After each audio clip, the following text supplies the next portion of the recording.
مستيات بيتنا مستيات بيتنا نحكينا مثل إرتران من صغراء استفعل صحفات تنقص مسلتاتن قال محتساتن حيزا بذكريات كبراب إن ترادوت تقرب مدبيا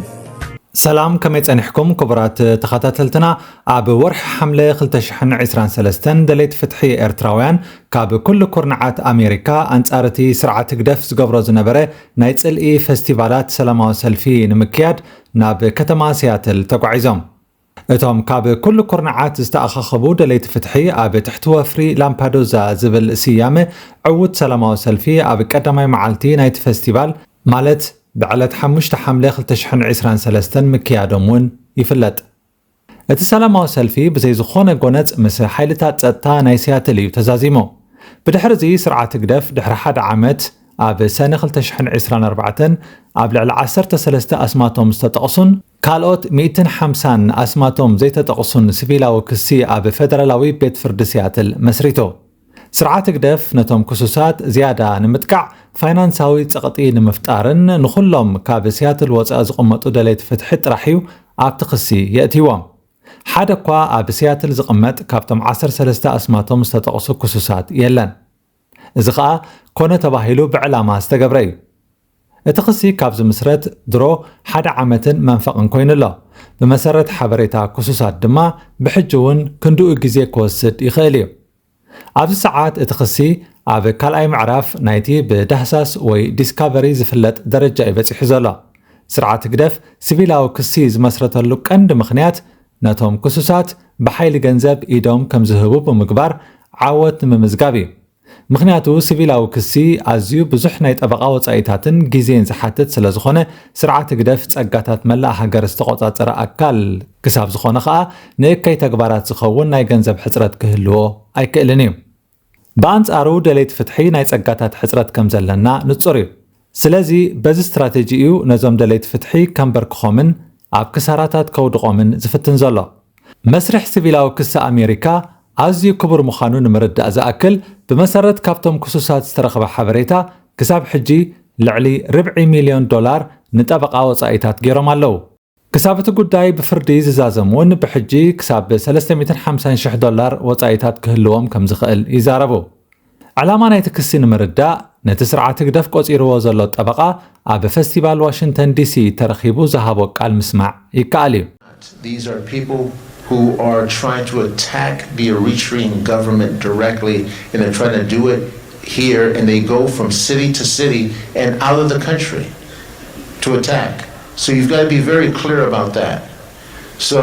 when we bring these lawsuits, everyone that we've named is going to have to come to Seattle and present themselves to the court, which means they're going to have to hire lawyers, they're going to have to have transportation, they're going to have hotels, and they're going to be seeking money from someplace. Now what we are doing, we are going to go after their homes, we're going to go after their savings accounts, we're going to go after their businesses. I know one of them has a gas station, one's a professor, others own homes. We're going to go after them directly financially, and we're not going to stop. We're going to chase them and find them from wherever they're at, because that's the only way that they're going to stop. Up to this point, there's been no consequence. But, as I said, I'm the bad guy, and there's a consequence now. እዚ ጠበቓ እንታይ ክብል ፀኒሑ እዞም ሰባት ኣብዚ መፂኦም ብቐጥታ ንመንግስቲ ኤርትራ ክጥቅዕዎ ይፍትኑ ነቲ መጥቃዕትታቶም ካብ ከተማ ናብ ከተማ እናኸዱ ይፍጽምዎ ካብኡ ሓሊፎምን ሃገር ተሳጊሮም ስርሖም ይሰርሑ እምበር እዞም ንኸሶም ዘለና ኩሎም ናብ ሲያትል ክመፁን ኣብ ቅድሚ ቤት ፍርዲ ክቐርቡን ክግደዱ እዮም በዚ ምኽንያት ናይ ኣየር ቲኬት ምሕደሪ ሆቴል ንጠበቓታቶም ዝኸውን ወፃኢታት ክህልዎም እዩ ወፃኢታቶም ንምሽፋን ድማ ካብ ገሊኡ ሓገዝ ክሓቱ እዮም ንሕና ድማ ደድሕሪ ዘጥረይዎ ገዛውቶም ኣብ ባንክ ዘዋህለልዎ ገንዘቦም ትካላቶም ክንከይድ ኢና ሓደ ካብኦም ንኣብነት ጋዝ ስቴሽን ወይ እንዳነዳዲ ኣለዎ ካልእ ካብኦም ፕሮፌሰር እዩ ካልኦት እውን ገዛውቲ ይውንን እዮም ንሕና ድማ ብቐጥታ ብፋይናንስ ክነጥቅዖም ኢና ደድሕሪኦም ክንከይድ ኢና ጠጠው ኣይክንብልን ኢና ክሳብ ዚ እዋን እዚ ሳዕቤን ኣይነበረን ድሕሪ ሕጂ ግን ኣነ ሓደገኛ ሰብ መፅየ ስለ ዘለኹ ሳዕቤን ክህልዎም እዩ ኢሎም ስርዓት ግደፍ ዝቆፀሮ ጠበቃ ንባዕሉ ከም ባድ ጋዩ ዘላልያ እዚ ከዓ ስርዓት ግደፍ ንዕኡ ዝመስል ጠበቃ ቆፂሩ ከም ዘሎ እዩ ዘርእየና ከምቲ ኣቐዲምና ዝገለጽናዮ ናይ ስርዓት ግደፍ ዕላማ ንውልቀ ሰባት ኣብ ክሳራ ንምእታው እዩ እዞም ስሞም ተዘርዚሩ ብህግደፍ ተኸሲሶም ዘለዉ ኤርትራውያን ብረሃጾም ሰሪሖም ዝነብሩ ኮይኖም እቲ ካብ ሰብ እናመንዝዐ ዝነብር ስርዓት ግን ብኣሜሪካውያን ጠበቃታት ተሓጊዙ ንፖለቲካዊ ዕላምኦም ብፋይናንስ ሃሪሙ ክቐትሎ ይንቀሳቐስ ኣሎ ክቡራት ተኸታተልትና እዞም ተኸሲሶም ዘለዉ እቲ ክሲ ከመይ ከም ዝመስልን ኣብዚ እዋን ብኸመይ ክትሓዝ ኣለዎ ምስ ህዝቢ ይህን ምሂን ንምብህሃል ካብ መጋቢት 28 2026 ጀሚሮም ኣብዘን ዝስዕባ ከተማታት ዑደት ክገብሩ እዮም ዕለት 28 መጋቢት 2026 ኣብ ከተማ ዳላስ ዕለት 29 መጋቢት ኣብ ደንቨር 4 ሚያዝያ ኣብ ከተማታት ኦክላንድን ሲያትልን 18 ሚያዝያ ኣብ ኣትላንታ 19 ሚያዝያ ሻርለት 25 ሚያዝያ ኢንዲያናፖሊስን ሚነሶታን ዕለት 2 ግንቦት 2026 ከዓ ኣብ ዋሽንግተን ዲሲ መስትያት ቤትና ኩሉ ደላይ ፍትሒ ኣብዚ ዑደት ብምስታፍ እጃሙ ኸበርክት ትጽውዕ ሓንቲ መዓልትላ ህዝቢ ሓቢሩ ወፈራ ዝውዕለላ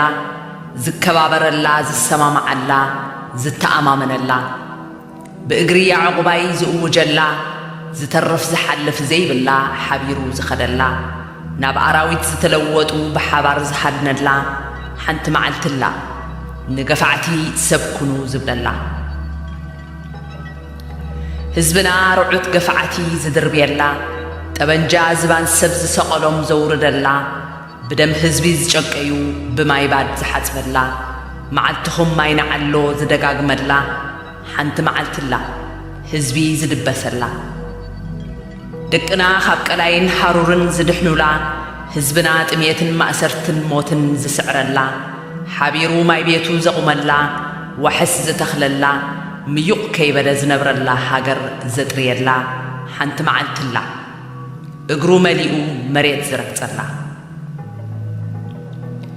ደም ደቅና ዝሰተዩ ዝፍረዱላ ይጸናሒት ሸናሒት ምዃና ዝምስከረላ ህዝብና እናበልካ ንህዝቢ ምጥላም ዝውድኣላ ንገፋዕቲ ናብ ጎድፍ ዝድርብየላ ሓንቲ መዓልትላ ፀሓይና መሊኣ ትበርቀላ ብሓጎስ ንዘለላ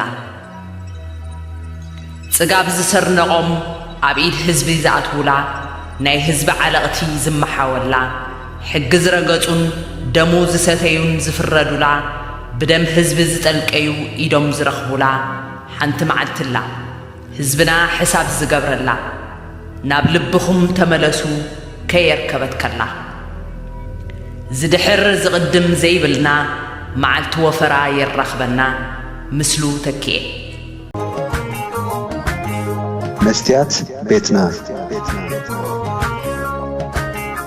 መስትያት ቤትና ንሓቀኛ ምስሊ ኤርትራ ንምንጽብራቕ ዝተፈላለየ ጽሑፋት ተንቀሳቓሲ ምስልታትን ቃለ ምሕትታትን ሒዛ بزكرياس كبراب النترالوت التقرب مدبيا كفوتي لساني من يزعج وني هاي سجدن علي عبطاقوت ملاخي قطاوخي قنا مستلي فتحي